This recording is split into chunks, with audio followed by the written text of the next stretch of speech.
See results starting day one with Genucel. Get 70% off Genucel's complete skincare package plus free shipping. That includes the dark spot corrector and more. Visit Genucel.com/scroll. That's Genucel.com/scroll. Welcome everyone to Nightly Scroll. I'm Haley Karania.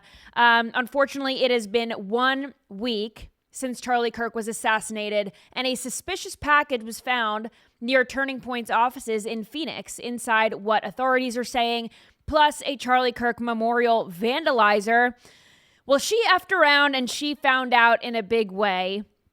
Also, I've got a bunch of videos from elected Democrat officials, and all of their comments are certifiably stupid. So we're gonna have a whole segment of the show on that stupidity, something to look forward to. And an American tennis player is getting canceled, and I'm coming to her defense. Put your phones on Do Not Disturb. Nightly Scroll starts now.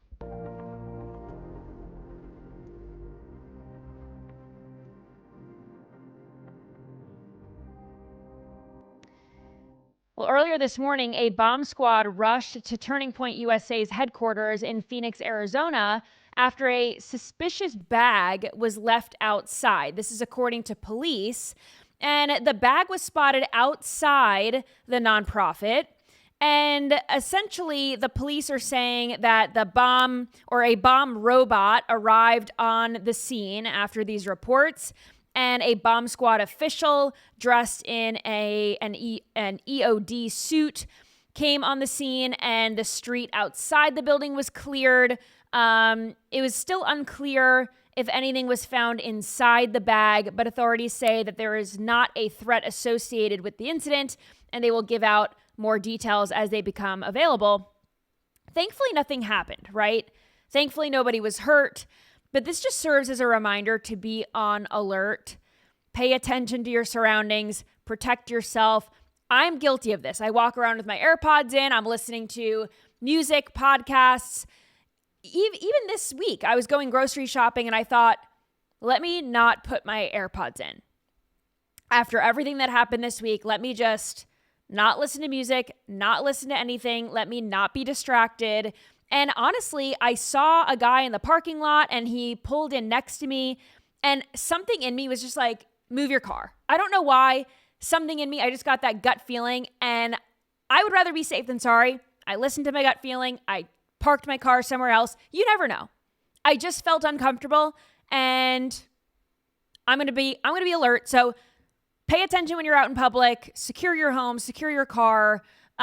Just a good reminder there. But Charlie's assassination and this latest potential threat will obviously not stop the movement. We've talked about this all last week. And this weekend, Charlie will be remembered at the Arizona Cardinals State Farm Stadium in Glendale, Arizona. And Turning Point USA released a list of all of the, well, not all of the speakers, just some of the speakers. So the event will feature remarks by Charlie's widow, Erica. President Donald Trump will be there. Vice President J.D. Vance will be there. White House Chief of Staff Susie Wiles will be there. Secretary Marco Rubio, Secretary RFK Jr., Secretary Pete Hegseth, Director Tulsi Gabbard, Don Jr. is going to be there, Tucker Carlson, Stephen Miller, Sergio Gore, and others. I am interested to see who else will be speaking. If maybe Candace Owens, close friend of Charlie Kirk, will be in attendance. I haven't heard anything about that. Also, if there's another service for close family and friends, I'm not sure. But we haven't heard anything from his family members aside from Erica. So I wonder, I'm sure they will be in attendance, but we don't know. We don't have confirmation on any of that. But the high-profile speakers and attendees speak to how important Charlie's work was in the conservative movement. He wasn't just a talking head. He was reaching out to the generation that many people in the Republican Party cast aside. I think for years, it was just this accepted fact that liberals and Democrats had a stronghold on Gen Z and younger voting blocs, and Charlie completely slashed that narrative and turned it around for the better. He actually did the work necessary to not only reach that voting bloc, but to change their minds and get them to vote red.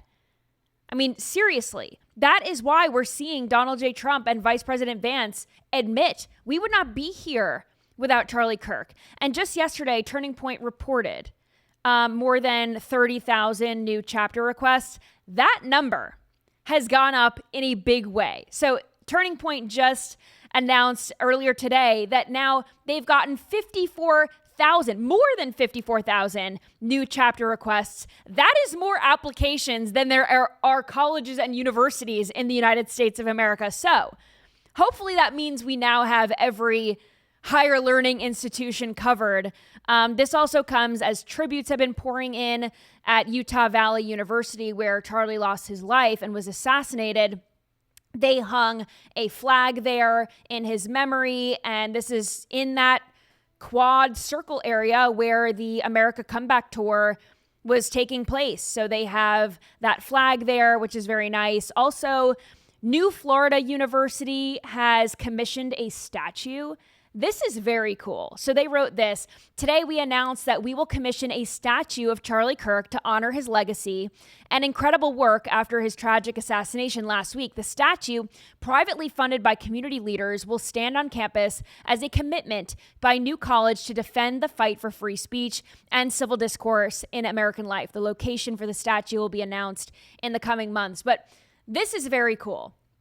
I love that he's sitting at a table and there are open chairs at that table, because that's what Charlie stood for. Come to the table and have this conversation with me. I saw someone else posted in the comments, there needs to be another open mic at those seats, which I think would be very indicative of how open-minded Charlie was. And it wasn't just Charlie being this mouthpiece. He was that, but he was also opening it up to conversation. So I think that would be a good addition if they're listening. I don't know. It's going to be really neat to see people take photos with that. You know, those are really cool. That's really the cool design about statues like that. It's the ability to integrate within them.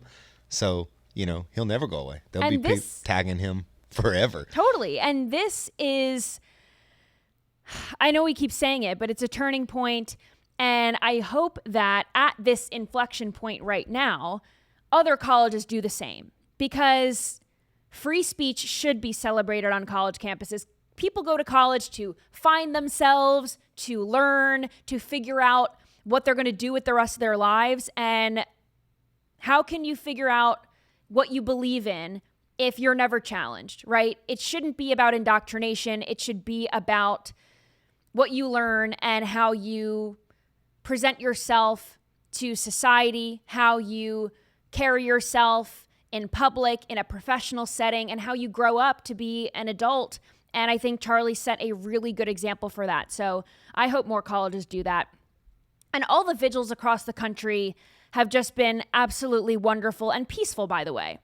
And I went to one on Monday night after the show. I was driving by and I saw a bunch of people with American flags. And I thought, is this for Charlie Kirk? It was.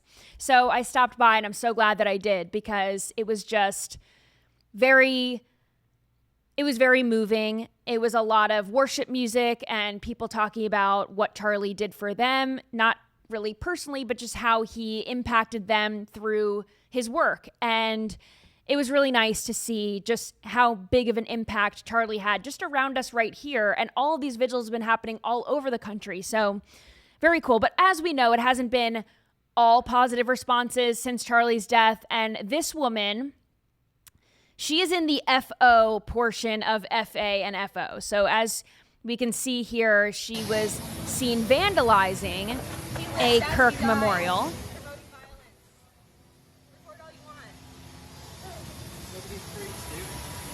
No, look at this shit. She's flipping the bird as she's kicking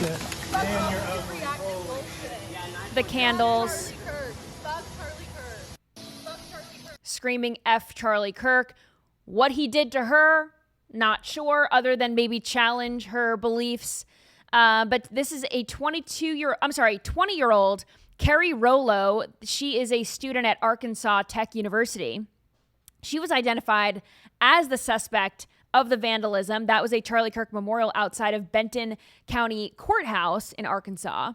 And her younger sister was also in that video with her. So she's the second individual involved. And Carrie? Yeah, her name's Carrie. She used to work at a restaurant called Bella Vista, and they issued a statement after this video had gone viral, and they said this: "We understand your outrage over this incident. The individual who defaced Charlie Kirk's memorial does not represent or define our company, nor the hardworking team that serves our community every day. This person's actions are not a reflection of our standards, values, or culture. Please know that we are addressing this matter internally with the seriousness it deserves. Now, they did not explicitly say in that statement that she was fired. They just said that they were handling it. However, the vandal's sister, Kaylee, made a GoFundMe. So if we could pull up that GoFundMe page, of course it's called Fight Against Fascism, which obviously makes no sense. I mean, obviously, right? What fascism is she fighting? I don't know. Charlie Kirk is dead now, and she's kicking candles and flowers and letters left for him. Is this fighting fascism because she was fired from her job? I don't know. Can you guys read that? It's too small for me, but can one of you read that for me? I want you to read what she said. Okay. This is what Kaylee Rollo said. After the recent events, Charlie Kirk's death, my sibling and I are being doxxed online, and my sibling was fired from their job. This is a direct violation of their First Amendment rights and unconstitutional. Look how they're trying to flip the script. This is unfortunate, but anything helps. Please help my sibling while they look for another job. No, thank you. And stand against the tyranny that is creeping into the country. Lots of things to break down here. Don't take it down just yet. First of all, can we talk about their job, my sibling, all this gender neutral language here? So it's clear that the person who is kicking Charlie Kirk's memorial is a they, them freaking weirdo. So that tracks, because clearly the trans community and the gender queer, whatever community, the furry community, whatever, they have a problem with Charlie Kirk just questioning the trans community, not showing hate like everyone in the mainstream media was saying, but just questioning and personally disagreeing with. That should be okay. If you go against that, then you're the fascist. Isn't it funny how they point the finger when they're the ones acting like the dictators? They're acting like children. So I got a kick out of my sibling and their First Amendment right. First of all, kicking and vandalizing a memorial is not protected under the First Amendment. Speech is protected under the First Amendment. Peaceful protest is protected under the First Amendment. You cannot vandalize property and then be protected under the First Amendment. If she was saying F Charlie Kirk in that video like she was, that's protected. But kicking the memorial and vandalizing it is not. And that is why she lost her job. That is why she is in the FO portion of the FAFO. She effed around, and this is what happens. What is really disgusting to me is the GoFundMes for really shitty people and their shitty non-existent causes, the causes that they make up in their head. She is not a victim. I'm calling her she. Oops. She wouldn't like that too much, I don't think, but she would not like that. But she is not a victim. They give these crowdfunding platforms such a bad rap. We saw this with the kid who stabbed his classmate at the track meet a few months ago. I mean, we're setting up GoFundMes for people who do not deserve them. You lost your job because of your behavior. Own that and be held accountable. That is what accountability is. Want to take a quick break to tell you about Blackout Coffee. You know I love Blackout Coffee. I don't start my day without it, and you shouldn't either. So if you're like me and you need that caffeine fix fast in the morning, their coffee pods are a total game changer. These aren't your average grocery store pods. They're packed with fresh roasted, bold coffee made right here in Florida, and they work fast with those single-serve pod brewers. It's easy, and it's delicious, of course. I love all the flavors. They've got the cold brew that I love in the cans. That's also very easy if you're running out the door in the morning. They've got great flavors. I love the cinnamon. You open the bag, and it's like, woo, it smells so good. So it's not bitter, it's not stale. So just pop in one of these coffee pods and you are going to have a strong, smooth cup in just seconds. So if you're juggling kids, you're in work calls, back to back. This is your new morning lifesaver. And the best part is they ship nationwide, so it doesn't matter where you live. You can have Florida Fresh coffee at your door in just days. Head to blackoutcoffee.com/scroll or use code scroll at checkout for 20% off your first order. All right. Remember yesterday when I was telling you about this ABC reporter? His name is Matt Gutman. ABC reporter Matt Gutman was just, he was just taken aback. He was just enthralled with this disgusting assassin's love story with his trans loser lover. So he has now backtracked his appreciation for the strange love story. Let's put this up here. He took to X in a thread, and he was just trying to explain himself just a little bit. He said this: yesterday, I tried to underscore the jarring contrast between this cold-blooded assassination of Charlie Kirk, a man who dedicated his life to public dialogue, and the personal disturbing texts read aloud by the Utah County attorney at the press conference. He went on to say, I deeply regret that my words did not make that clear. Whew, okay. But let there be zero doubt here. I have unequivocally condemned this horrific crime and the pain it caused Charlie Kirk's family, those who were forced to witness it at UVU, and the millions of people he inspired. He said that the love story was touching. He said that it was touching, that, he showed so much love. So now he's saying, go back to the top part. What was he saying he made clear? Wait, go back to the second one. Sorry.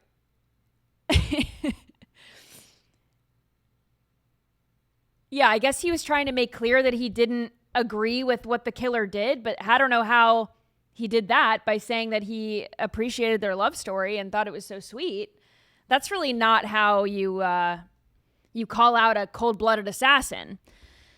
But CNN's coverage has been just as bad, if not worse. I know this has gone viral and everyone's probably already seen this, but I had to call it out because I called out ABC yesterday, and CNN, the same thing. Montel Williams was on that godforsaken panel show with Abby Phillip and all these. Unfortunately, Scott Jennings has to sit at the table, and they've got, some conservative voices on there sometimes. God bless Scott Jennings, who has to deal with all this.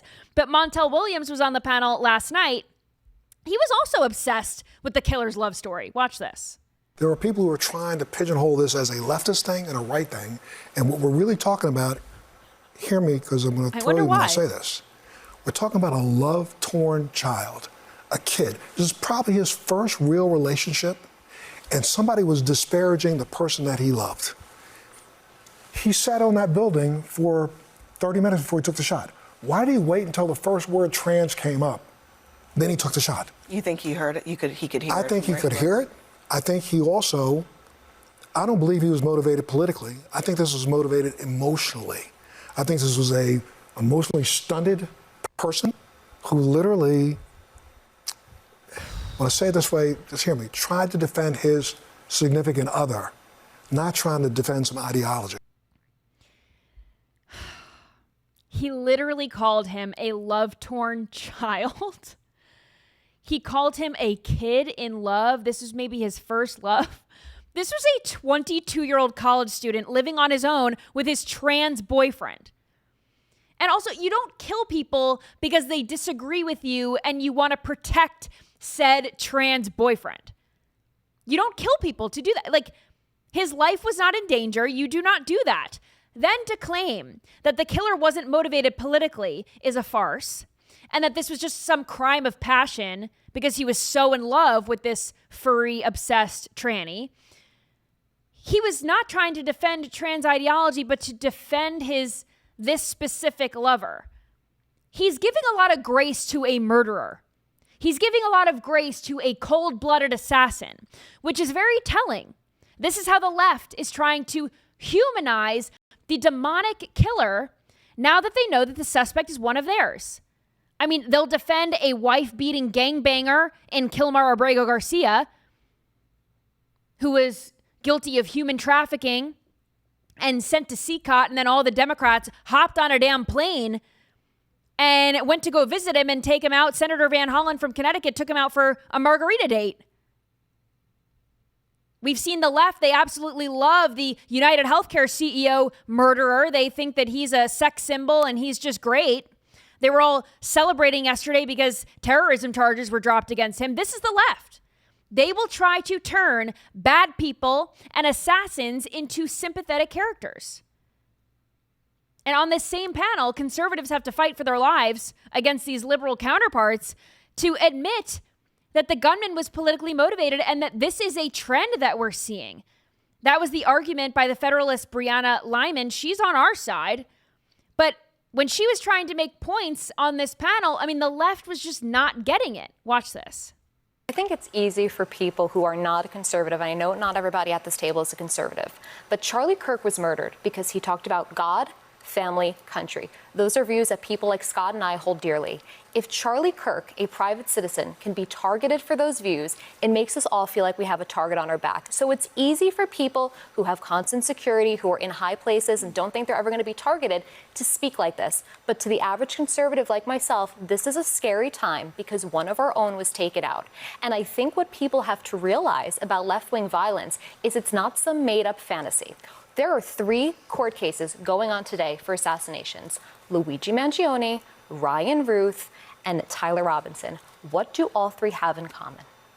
I mean, there are lots of political trials for violence. They're all left-wing. Yes, but there's also, obviously, we went through, I mean, look, I actually think this whole debate of there's right wing, there's left wing. We should all say, I don't know why it's so complicated to say political violence of any kind is wrong. Of course. But we have obviously had massive levels of political violence on the right. There's actually a Department of Justice actually suppressed an article about it. Yeah, there's a DOJ deleted a study showing that domestic terrorists are most often right wing. And here's what that study said. Since 1990, far-right extremists have committed far more ideologically motivated homicides than far-left or radical Islamist extremists, including 227 events that took more than 520 lives. In the same period, far-left extremists committed 42 ideologically motivated attacks that took 78 lives. Now, what you're saying about those 3 cases is important and relevant, that those things happened, but I think we need to not confuse the most recent for the most common. And they will go to crazy lengths to excuse this kind of behavior. And when we call out violence on the left, their go-to is just, well, it happens on this side too, which is true. Political violence happens on both sides. But when anyone on the right points out this concerning trend, we're seeing violent transgenders. We saw a transgender murderer, school shooter at the Covenant School in Nashville. We saw this most recent transgender shooter in Minnesota at Assumption Catholic School. We saw this, not a transgender, but a LGBTQ killer assassin who was dating a transgender. We've seen a lot of these transgender, a lot of the takedown Tesla fire bombers throwing Molotov cocktails. A lot of them were gender benders. So when we point out this trend, the Democrats, they go into defense mode and they're trying to defend these people. Like, no, it's not a trend. It's not a trend. It is. It is. We're watching it with our very eyes and they're telling us not to believe our eyes. Now, Democrats have gone totally wild. And when I say this was kind of like the media portion of the show. I want to go into elected officials, sitting politicians who were voted into office, and you can vote them out. If you don't agree with all of this, spread the word. You can vote these people out. Now, Jasmine Crockett, Texas Congresswoman, she was on CNN saying that Charlie would still be alive if there were stricter gun laws. I'm not joking. Listen. Congresswoman, we've heard the president say that he basically thinks that the political violence problem on the left is worse than the political violence problem on the right. Do you think the political violence problem on the right is worse than what it is on the left? I think it's a false comparison in the first place. And I think we should have a leader that is responsible enough to denounce political violence, period. It's not about where it comes from.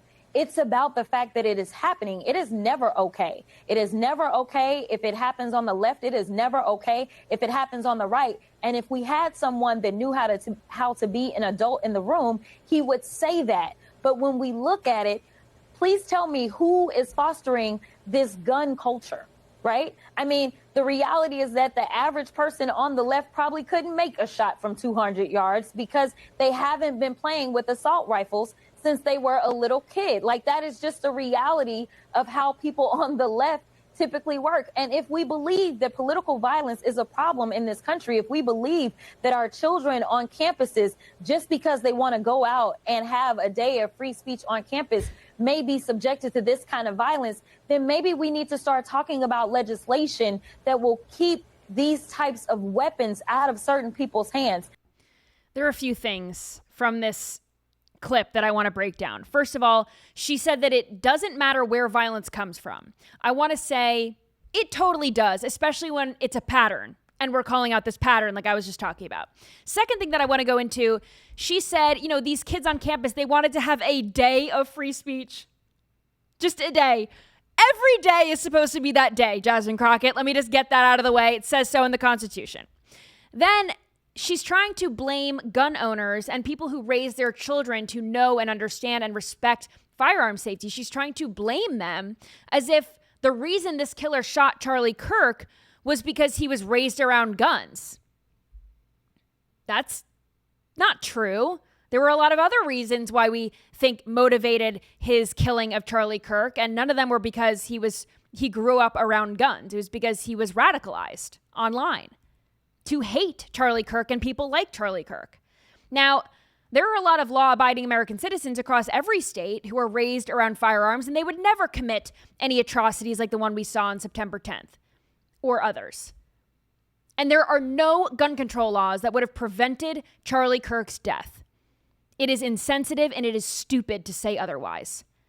Demons with intent to kill do not follow laws. You could put all the laws in place, it won't stop it.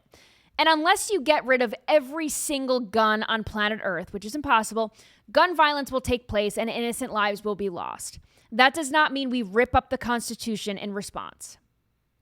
And as we know, Democrats are opposed to President Trump's use of National Guard troops to clean up crime in cities. They don't believe in fighting bad guys with good guys and that good guys with guns can prevent bad guys with guns. They don't believe in that. And Tim Walz, he isn't really the poster child for safety after what he allowed to take place during the Summer of Love of 2020 with Minneapolis burning to the ground, but he knows best. Watch this. That we want to make sure that crime is down. It is, but we can always do better.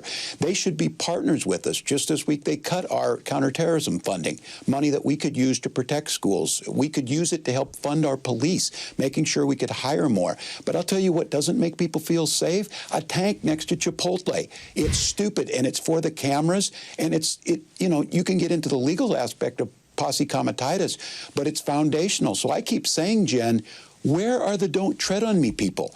We were told for years that we needed to be prepared about an overbearing federal government that would step in over local control and actually put troops on the streets. I mean, where are those people? And I would just ask them to rise up. And this isn't the way things should be done. And again, he doesn't really have any interest in stopping the crime. If he did, he would go with the professionals. He would listen to local law enforcement. He would coordinate with us. Tim Walz, I just want to say, after everything that has happened last week and with the gun violence that happened in his own state, rise up against Trump and the National Guard troops. That is literally what a sitting governor said. Governor Tim Walz said, rise up against President Trump, his administration, and these National Guard troops. That is what he just said on camera. And the reason why people aren't rising up against President Trump and his administration and these National Guard troops is because this is not the fascist dictatorship that Democrats think. We are not living in that alternate reality. That's the Democrats. They think that President Trump is overstepping. They think that this is unnecessary. And again, this is why we have the Second Amendment, right? To rise up against a government when and only when they are infringing on our rights And we have to rise up to protect ourselves. They have created this reality, this false reality in their heads that we are there. We are at rise up against our government. You are here. We are not. We are not there. Now, over in Memphis, remember, this isn't just a blue state gotcha type thing. President Trump is sending troops to not just, he teased sending troops to Illinois and other states, other blue states, of course. But President Trump is also sending troops to Memphis, Tennessee. And he teased sending troops to New Orleans, Louisiana. So this is not just a blue state, blue city thing. This is wherever there is crime, we're going to crack down on it because the American people don't deserve to live in fear. Now, this is a Tennessee State Representative Pearson. And he is blaming all of this, of course, on white supremacy. Listen.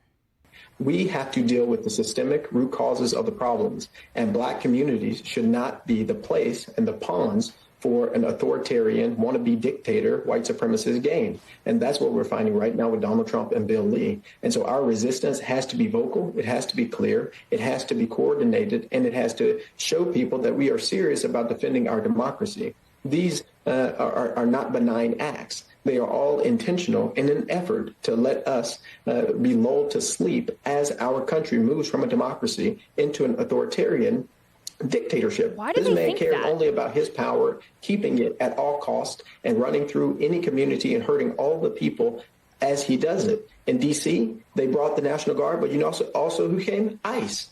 We are going to see this repeating over and over again, the terrorism of our communities, and we have to stand united and we have to fight back against it. But if we do not deal with root causes of poverty, we will never solve the issues that ultimately lead to criminality. He genuinely said that fighting crime is terrorism. Trying to clean up the cities, that is terrorism. Not the terror of, walking to your car after work at night, not the terror of parking your car in a parking garage at night, or having someone break into your home, or any of the other crime that takes place in these cities on the streets. I mean, he says that President Trump trying to step in and fix those problems is terrorism. And yes, it is all based in President Trump's quest for white supremacy, which is, of course, a farce. Now, this is all happening while Democrats are defending criminals and demonizing law enforcement. Here's Exhibit A in Illinois, where State Senator Karina Villa, she attempted to obstruct ICE in the area. This is in Illinois. Watch this.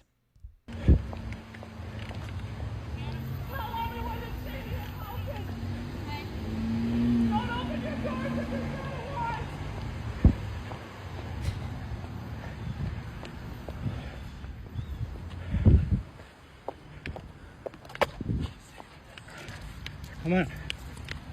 This is my city. This is my city, that's right. Take off your mask. Pussies. Take off your mask. Fucking bitches. What? What?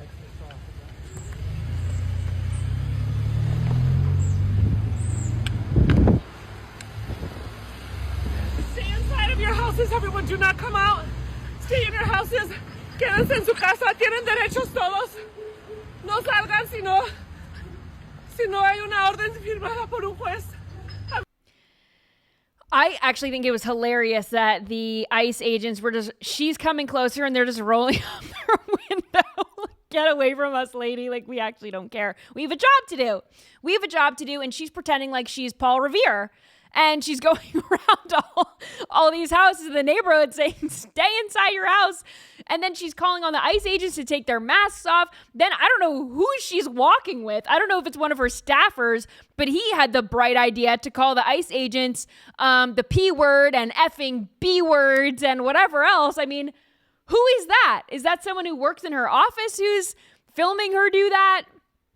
Again, I saw this on TikTok, and you wouldn't believe the comments, and it's leftists being like, "She's a real woman, and this is a real politician." I mean, they're literally thinking that she's doing something, and we have no clue the individuals that they're going after could be rapists and murderers. And you know what I'm saying? Great point, Andy. Save this murderer in this house.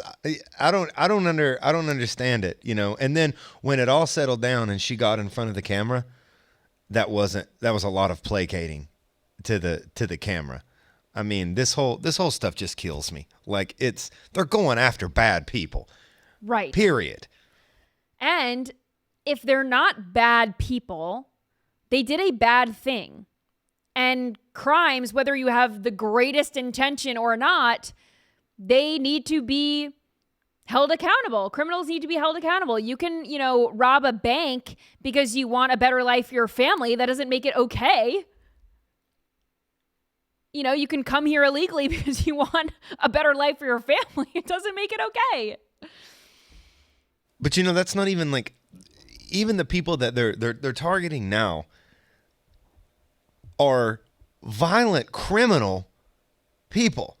It's yeah. We're saying it goes as far as to say if you cross over here, we view that as illegal. Right. And we're giving you an opportunity to self-deport and get on a fast track to be able to come over as a valued citizen. But more than that, these people are criminals. What if the person is just like a murderer? Walter Weiss in the house next door baking meth, and she's screaming to tell us to leave. I mean, it's getting ridiculous. It is getting ridiculous. This is also ridiculous, this next one. So, what did you say? He's quoting Breaking Bad in here. I need to watch that, but I probably won't have time for it. Oh, I knew you wouldn't get that. I knew you wouldn't get that reference, but Justin's laughing. And the chat knows. The chat knows. Now, the mayor of Dearborn, Michigan, wants a white resident to move out after voicing concerns about a road being named in honor of Osama Siblani, a journalist who has voiced sympathy for, get this, terrorist groups Hamas and Hezbollah. Watch this. Hezbollah, bombed the embassy in Beirut, and including many Americans. So I just feel it's quite inappropriate. You are an Islamophobe, and although you live here, I want you to know, as mayor, you are not welcome here. And the day you move out of the city will be the day that I launch a parade celebrating the fact that you moved out of the city, because you are not somebody who believes in coexistence. He's going to launch a parade when a white man moves out of Dearborn, Michigan. That is because the man who is speaking there is Ted Barham. He's a Christian resident in Dearborn, Michigan, which is now majority Muslim. And the sitting mayor, who's supposed to care about all of his constituents, not just the Muslim ones, clearly doesn't care. He clearly wants this to be a full majority, I would say. And the stance of the mayor is that if you don't support honoring a terror sympathizer, then you shouldn't even live in Dearborn, Michigan. Now, I am not anti-immigration by any means, but I am anti-immigration without assimilation. Because if these people want Americans to bend to their cultural standards, they need to remember what country they are in. This isn't a takeover. Immigration isn't supposed to be a takeover. They're supposed to want to come here and live here and uphold American ideals and values. This is not the American way. We are anti-terrorism, and that shouldn't be a controversial thing to say. Now, what are you guys laughing about? You're distracting me. We're just making comments about this parade. Like he didn't specify, the mayor didn't, but like if this parade is in honor of me leaving and it's just a big ass parade and I have a huge float in it. Paid for by the Muslim I'll move out tomorrow. I'm out. Just put me on a fire truck, raise me up like Santa Claus. I know, but that's what they want. They Get the marching band. Who wants to live in Dearborn? Get me out of there. I'd buy a house somewhere else. And you get to exit with the parade. He shouldn't have to leave. I mean, I get why he wouldn't want to live there, but clearly he does. Though. I mean, that's a win-win. I'm out of Michigan and I get a parade. I'm on a fire truck. I'm out. Put me on the fire truck. The high school band playing, marching right in front of me. Theme song. Like, that's it. The Shriners, they should put on a the float. little guys driving around on the small motorcycles. Like, I'm fired up. Get me out of town, but I want that parade, man. Yeah, but they'd be celebrating for the other reason. They'd be like, this is the last white man in town, and he's leaving. I couldn't care. Enjoy your hellhole of Michigan. Deuces. I'm out of here. Play the send-off. Wow. It's hardcore, guys. Anyway, President Trump is in the UK, but Air Force One had a close call in New York with a Spirit Airlines flight. Listen to this audio from air traffic control. Listen to this. Pay attention, Spirit 1300, turn 20 degrees right. Spirit 1300, turn 20 degrees right now. Spirit Wings 1300, turn 20 degrees right immediately. 20 degrees right, Pay attention. Spirit 1300, traffic's off your left wing by 8 miles, 747. I'm sure you can see who it is. The flight level 320, maintain 330. I'll keep an eye out for him. He's white and blue. Pay attention. Get off the iPad. Pay attention. Get off the iPad. He's like, you can tell who this is. The plane's white and blue. Have you seen Air Force One before? It's pretty big. You can't miss it. Shouldn't be able to miss it. However, this Spirit Airlines pilot is just doing what? I have no idea. Well, it's the plane to a certain point, it beacons in and it's totally on autopilot. I mean, it's totally on autopilot until it's, the chat will correct me. I know they're probably smart with this, but hundreds of feet off the ground, the pilot can take over and wind and everything else comes a factor. But like it could. Is he just sitting up there watching Netflix? I don't know, but if someone is yelling at you repeatedly to move because the president, you could put the president at risk of getting hit or worse. I mean, pay attention. That's so concerning. What are your thoughts on Spirit Airlines? I have flown budget airlines before, but it's been Allegiant. I have flown Allegiant, and I don't think I've ever flown a Spirit flight. I have. Ever. I've flown Allegiant, and I think, what's the green one? The Frontier. I believe I've flown Frontier, but Allegiant just flies into the airports that I need to go to. But like I've never been on a Spirit flight. Have you? Yes, I've been on many a Spirit flight because it's cheap. And when I moved to Nashville, I would fly back to New York a lot to visit my friends, and it was round trip $100, less than $100, and I would go once a month. That's kind of the way Allegiant is. Yeah.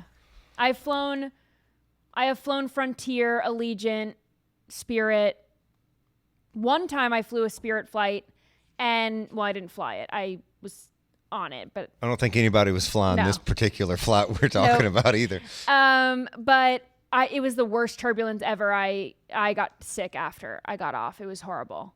But I don't think that was Spirit's fault necessarily. I think it was just I did fly it was an Allegiant flight out of West Palm going to Asheville, North Carolina, and he overshot the runway, and he realized it about halfway through and pulled up, and we took off almost like took off again.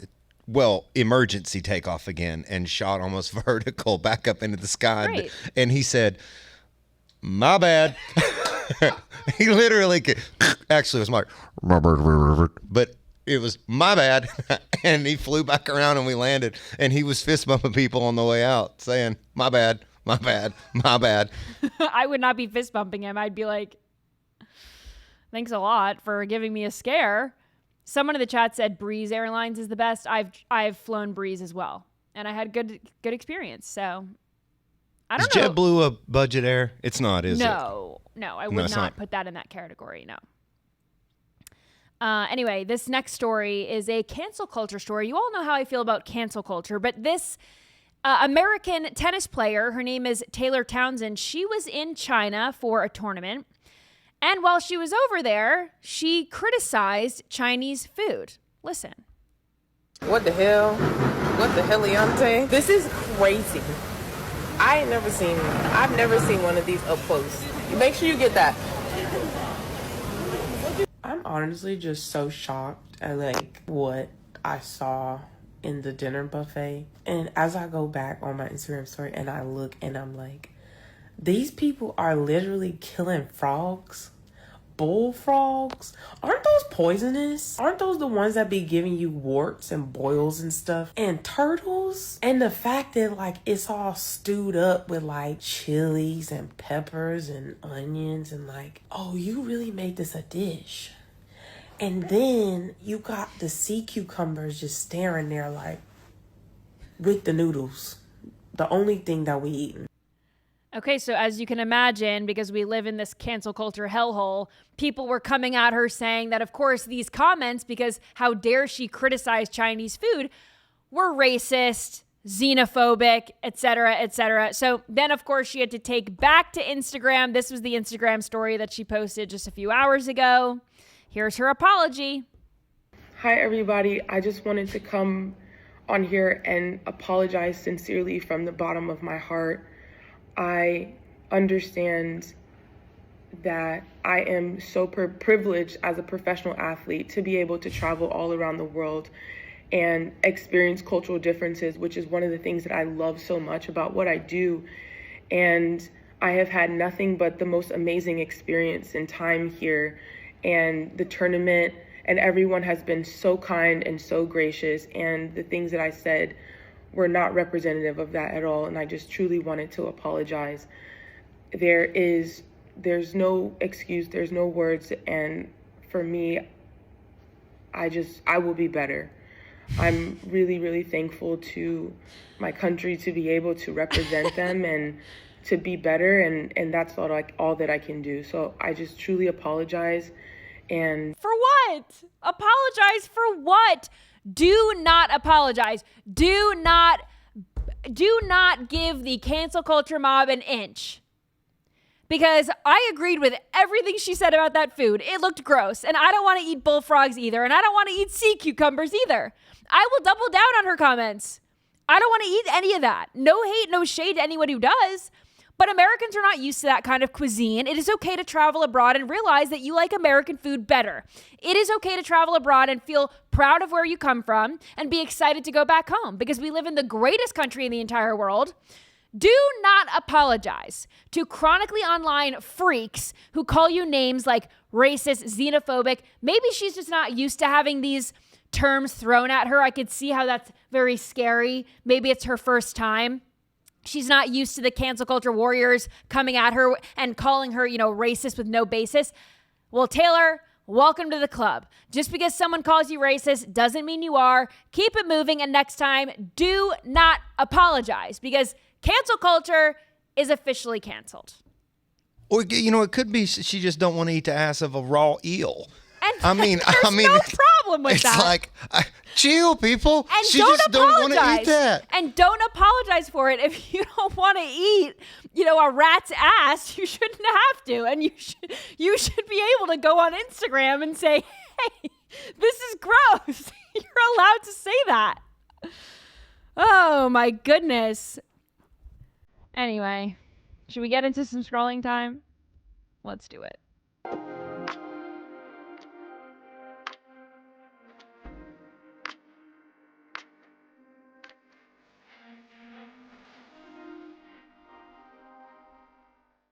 I'm dancing with my emotional support water bottle.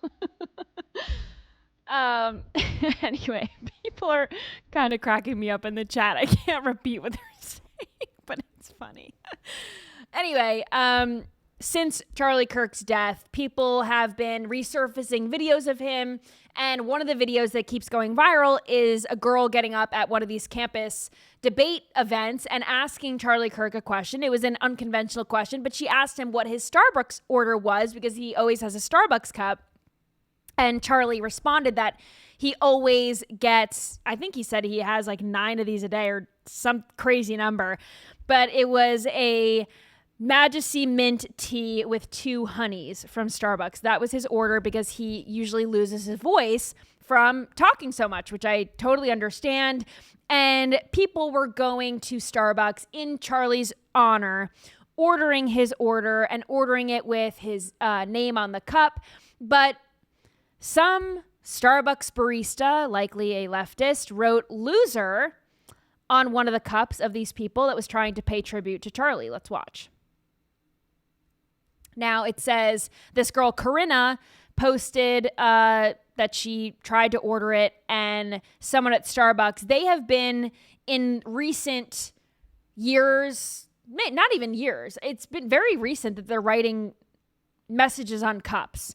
But this is like a new Starbucks thing where the baristas write something nice on your cup, or it's supposed to be nice.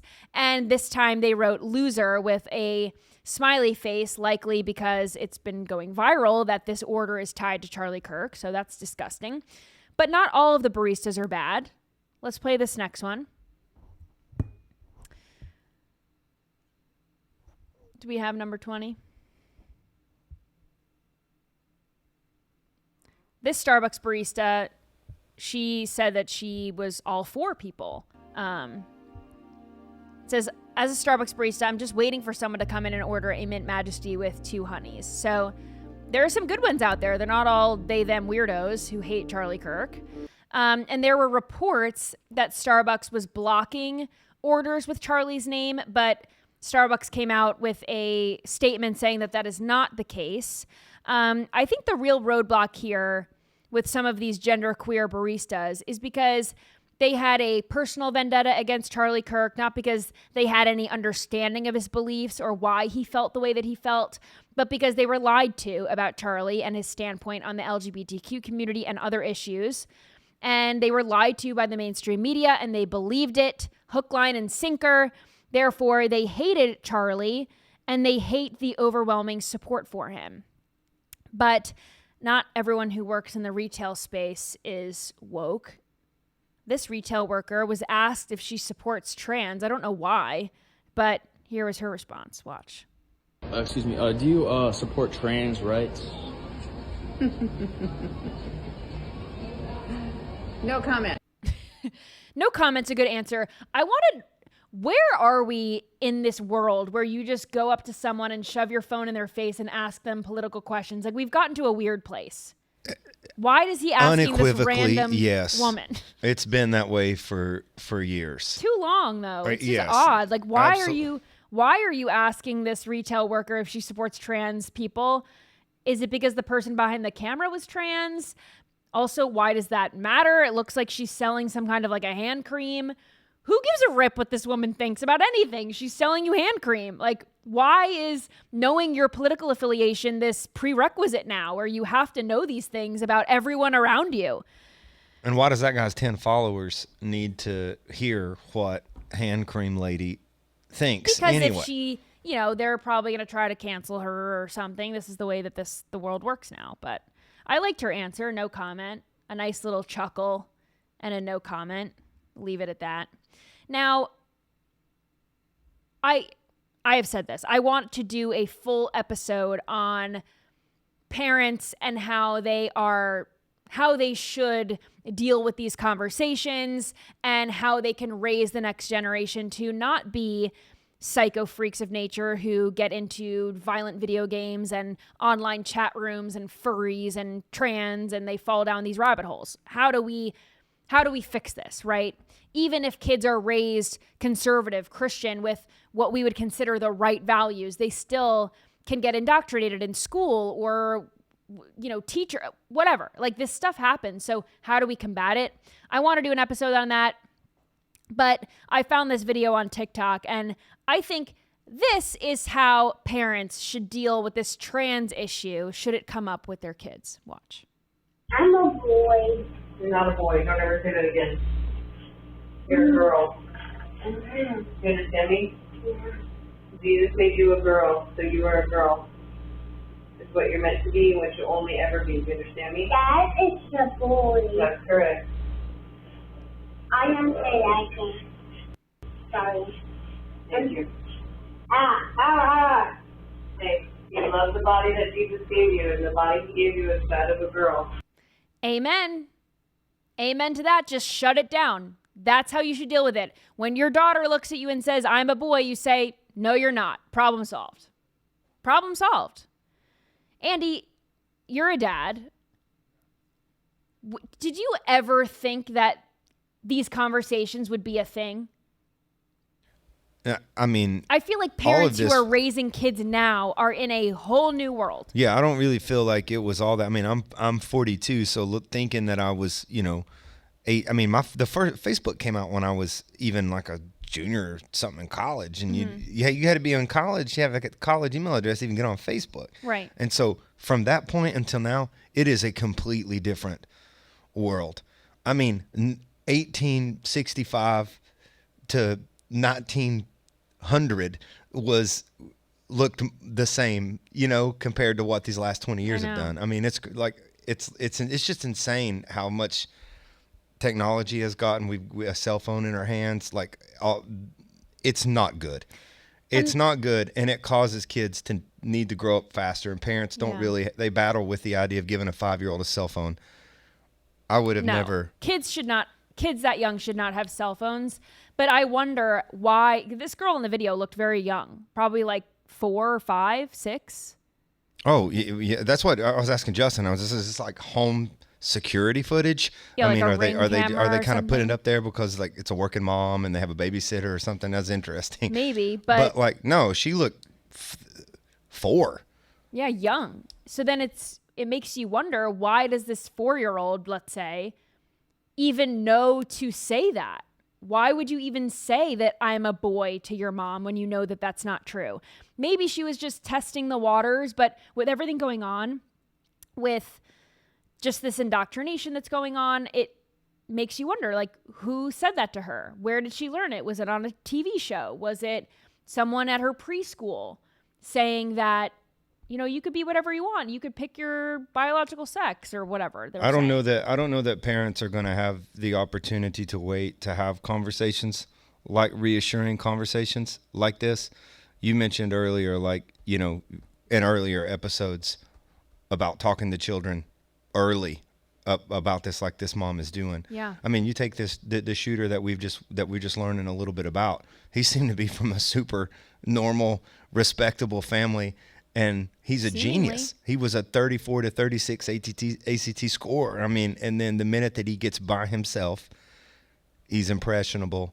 And then the indoctrination happens. So, it's a war. I mean, not in the physical sense, but in the spiritual and mental sense.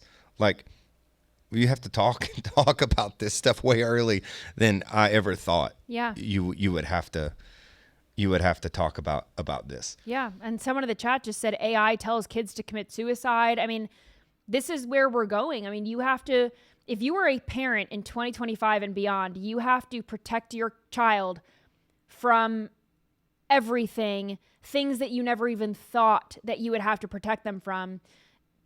Phones, internet, computer, AI, their own teachers. Cartoons. Just everything. It's indoctrinated, and some schools, I mean, there were children's books in our small little hometown elementary school's library about 2 zoo animals that were a boy, a girl and a girl, and they had a little girl, and they were so proud of having a little. It just seeps into everything. It's ubiquitous. Don't even get it's me started. Everywhere. Don't even get me started. I think I have 7 friends who are pregnant right now. So all of my friends are pregnant. Not all of them, but a lot of them. And anytime I go into a bookstore and I'm trying to get a children's book, because a lot of these baby showers, they ask you to bring a book or something in lieu of a card or whatever it is. And they have the ABCs of vaccines, and they had COVID baby books and Black Lives Matter baby books. I'm like, what? Who is buying this? And then who is reading this to their kid? But it's out there, so clearly there's a market for it. It's like nobody reads Dr. Seuss anymore, which where is like all I was read. Someone get me Goodnight Moon? Someone get me a classic. I am not buying the ABCs of COVID-19 or whatever. It's just totally insane. Well, and the scary thing is it is a culture war, and I do not know when it's going to get any better. It's a scary, scary, scary thing. So unless the culture war can be won and the media can win, the film industry can win, the networks can win, cartoons can win, children's materials can win, unless better values and such make their way into those mediums. It's super scary.